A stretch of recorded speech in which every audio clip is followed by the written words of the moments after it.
जय साथियों, कैसे हो आप सब। आई हो क्या बच्चे हो गया और पढ़ाई भी बहुत अच्छे से चले हुआ आप सबकी। तो उत्तर प्रदेश के अंदर काफ़ी ऐसी डिपार्टमेंट्स की वैकेंसियाँ जारी की जा रही हैं आउटसोर्सिंग पर। यानी आप ये समझ लीजिए group C and group D की वैकेंसी है, जो कि अब आप लोग चतुर्थ श्रेणी वाली जो वैकेंसियाँ हुआ करती थी, अब ये गवर्नमेंट ना सोचना, अब तो आपकी आउटसोर्सिंग पे ही आनी शुरू होंगी और आउटसोर्सिंग पर ही भरोसा करके आपको चलना है। क्योंकि सरकार ने भी इस चीज़ पर नियम बना दिए, इस चीज़ को मेंशन भी कर दिया है, सारी चीज़ें इसका नियमावली तैयार भी करके आप तक पहुंचा भी दी कि भाई इस नियमावली के आधार पर आप लोगों का सारा कुछ हुआ करेगा।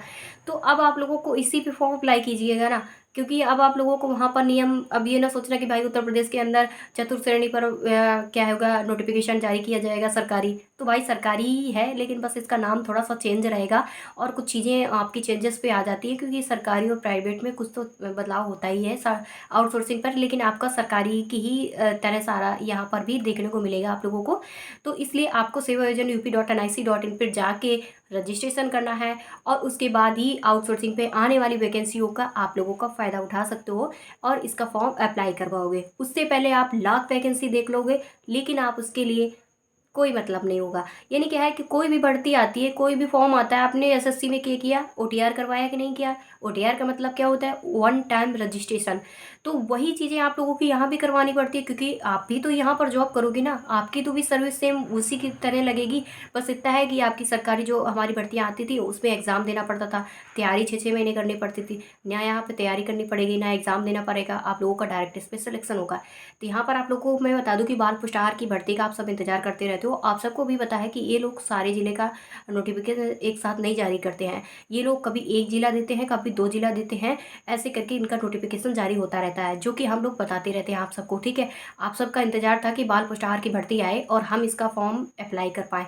तो आप लोगों का अभी कुछ दिन पहले मैंने वीडियो अपलोड किया हुआ था बाल पुष्टाहार एटा ज़िला का नोटिफिकेशन जारी किया गया था, जो कि अभी भी उसके फॉर्म चल रहे हैं। अगर एटा ज़िले से आप आते हो तो आप उसका फॉर्म अप्लाई करना है और सैलरी वगैरह सारा कुछ मैंने बताया हुआ था।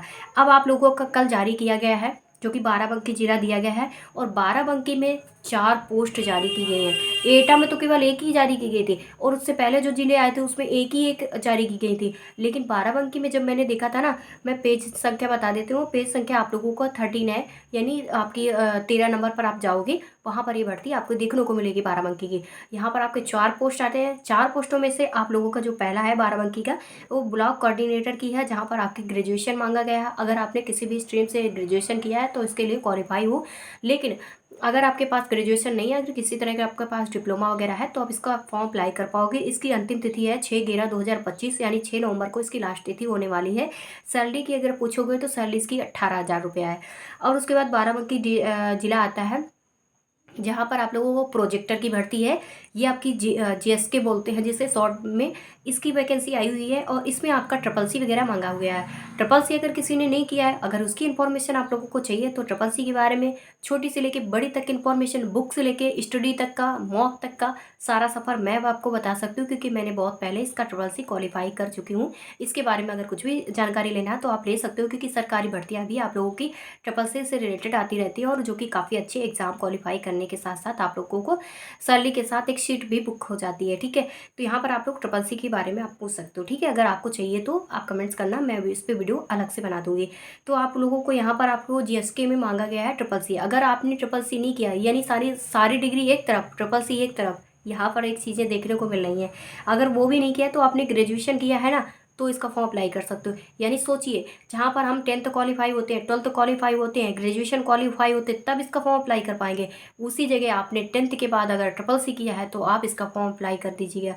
तो यहाँ पर देख सकते हो कितना ईजिली मेथड दिया गया है। तो इसलिए आप लोगों को ट्रिपल सी रिलेटेड है, कंप्यूटर कॉन्सेप्ट कोर्स होता है जिसे हम फुल नेम बोलते हैं। आप इस पर बनाना चाहते हो, बताना चाहते हो, पूछना चाहते हो तो आप पूछ सकते हो। ठीक है, उसके बाद बात करते हैं कि आप लोगों की इसकी सैलरी 18,000 रुपया है। अंतिम तिथि की बात करते हैं 6/11/2025 है। उसके बाद आती है बाराबंकी की, जहाँ पर आप लोगों का डायरेक्ट कोऑर्डिनेटर की वैकेंसी आती है। पहली आपकी ब्लॉक कोऑर्डिनेटर आती है, फिर इसमें डायरेक्ट कोऑर्डिनेटर की आती है और सेकंड आपकी प्रोजेक्टर की थी। तो इसमें आप लोगों की थी, जहाँ पर आप लोगों से कहा गया है कि ग्रेजुएशन आपने अगर पास किया है, टाइपिंग वगैरह भी कुछ मांगी गई इस पर। अगर आपने ग्रेजुएशन किया है तो इसका फॉर्म अप्लाई कर सकते हो। ग्रेजुएशन के लिए आप लोगों की एज है 21 से 45 ईयर्स है, विथ छूट के साथ मैं आपको बता रही हूँ, बाकी जनरल वालों की सी कम है। ठीक है, एज। और आप लोगों को क्या है, ऑल स्ट्रीम, ऑल सब्जेक्ट का स्टूडेंट इस पर फॉर्म अप्लाई कर सकता है। और इसकी सैलरी है जिसकी डायरेक्ट कोऑर्डिनेटर की, वो 30,000 स्टार्टिंग सैलरी है, ठीक है। तो ये सारी चीज़ें थी जो कि बाराबंकी की बतानी थी। अगर आप बाराबंकी से बिलोंग करते हो तो आप इसका फॉर्म अभी भी बिना टाइम वेस्ट किए फॉर्म अप्लाई कर सकते हो। और किसी ज़िले का नोटिफिकेशन जारी होता है तो मैं आप तक पहुंचाती रहूँगी वीडियो। और जो अलग डिस्ट्रिक्ट वाले स्टूडेंट थे जो आपको कमेंट करते हो, तो मैं आप लोगों को एक चीज़ बता दूँ, अगर आपके ज़िले का तो आएगा तो मैं बता ही दूँगी। लेकिन अगर चाहते हो कि मैं बाराबंकी में अप्लाई करूँ और निवासी हूँ, आप सोनभद्र के हो, जैसे आप कहीं बिजनौर वगैरह के हो, या कहीं प्रतापगढ़ के हो, सीतापुर के हो, फिर फिरोजाबाद में कहीं से भी हो, और चाहते हो कि मैं बाराबंकी के लिए अप्लाई करूँ, तो नॉट अलाउ वहाँ पर डायरेक्ट बोल दिया गया है। यानी दूसरे जनपद वाला दूसरे जनपद पे अप्लाई नहीं कर सकता है, वो अपने ही जनपद पे फॉर्म अप्लाई कर सकता है, अपने ही जनपद पे जॉब करने का उसे मौका मिलता है। इसलिए आप बिल्कुल भी परेशान ना होना, बस हम पे छोड़ दीजिएगा, मैं जैसे चेक करती रहती हूँ मैं आपको बता दूँ।